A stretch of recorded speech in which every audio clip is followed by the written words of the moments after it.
বান্দির বাচ্চা, মানুষের কাছে বিচার দিস না। চল, বিচার কাকে বলে দেখো। চল চল। সব ঠিকঠাক?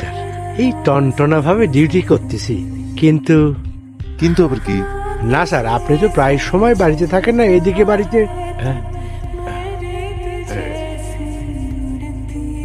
কি বলে অমল? না, বাসায় একটা সিসিটিভি লাগানোর জন্য বললো। বাচ্চাটা কোথায়? ঘুমিয়ে গেছে। চিরঙে আসছি, ওর থেকে পোর্টে চলে আসবো। ঠিক আছে, ওকে। মর্নিং। কি হয়েছে মা তোমার? কি হয়েছে? বলো বাবাকে কি হয়েছে। কি হয়েছে আবার?